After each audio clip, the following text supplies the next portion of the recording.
Aujourd'hui, nous sommes à la préfecture de Loire-Atlantique pour cette 6e soirée des ambassadeurs du handicap. Une soirée de mobilisation pour les Paralympiques accompagnée par la Team 303. Au programme, il y avait des pitchs de start-up, des témoignages de Paralympiques et d'entreprises engagées en faveur du paralympisme. Et le clou de la soirée était une vente aux enchères, des maillots dédicacés par les clubs sportifs élites de cette région, mais aussi des sorties en mer avec des navigateurs comme Émile Amoros ou Armel Tripon. La soirée est un véritable succès puisque nous avons collecté 87 000 € pour la Team 303 et les Paralympiques de la région Pays de la Loire. 450, vous récupérez la main à 450. La Team 303, c'est une association qui est là pour aider les athlètes paralympiques de la région des Pays de la Loire, parce que 303, c'est la somme des départements de la région, et aider les athlètes paralympiques qui sont en course pour se qualifier pour les Jeux paralympiques, et en l'occurrence les Jeux paralympiques de Paris 2024. Pour pouvoir aider les athlètes comme on souhaite les aider, il faut raisonnablement, il faut à peu près 100 000 €. Ils sont 20, ça fait 5 000 € chacun. Là aujourd'hui, on est autour de entre 85 et 90 000 €. Donc on n'est vraiment pas loin du montant qu'on s'était fixé. Et voilà, on espère que d'ici la fin de l'année, on sera aux 100 000 pour pouvoir tout distribuer aux athlètes le plus tôt possible.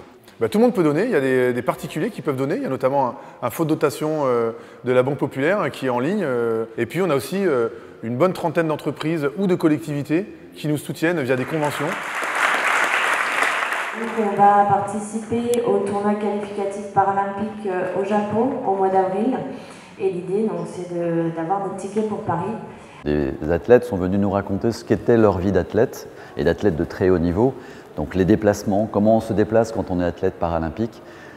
Il y a un des athlètes qui racontait que pour un athlète valide, il faut une pointe, un short. Pour un athlète qui est en fauteuil roulant, il faut régulièrement renouveler son matériel, et ce sont des milliers d'euros à aller chercher. Et sans les entreprises qui soutiennent ces athlètes dans leur parcours, ça ne serait pas possible. Le rugby fauteuil, c'est un sport qui a été créé par les Canadiens à l'époque. C'est du 4 contre 4 en intérieur sur un terrain de basket. C'est un mélange de 4 sports. Il y a du hockey, du basket, du football américain et du volley parce qu'on joue avec un ballon de volley. Quand j'explique aux enfants, pour faire simple, je dis que c'est des autotamponneuses. Alors une saison de rugby fauteuil, quand il n'y a pas besoin d'acheter de gros matériel, on est vers les 25 000 – 30 000 €. Quand il y a besoin d'acheter du gros matos, on est plus vers les 40 000 – 50 000 € en fonction du fauteuil qu'on achète. Là en plus on est en train de développer un nouveau truc avec l'équipe de France où on essaye d'installer des coques en carbone sur les fauteuils. Donc ça double presque le prix du fauteuil. Si on n'est pas aidé par les entreprises, par la team, etc., on ne peut pas faire notre sport, c'est pas possible. Je suis assez fier d'être sur un territoire où les entreprises se mobilisent comme ça. Fierté des athlètes et puis fierté que l'État, en accueillant ce genre d'événement, montre qu'il est derrière toute cette énergie-là. L'État se mobilise aussi. Et la meilleure manière de le faire, c'est d'accueillir ce genre d'événement.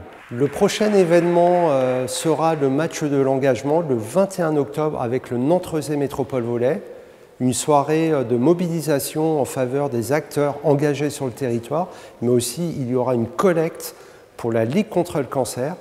Et lors de la prochaine soirée des trophées d'insertion du Médaille de Loire-Atlantique, il y aura une grande mobilisation pour la Team 303 et les Paralympiques de la région pour collecter le complément pour atteindre les 100 000 €.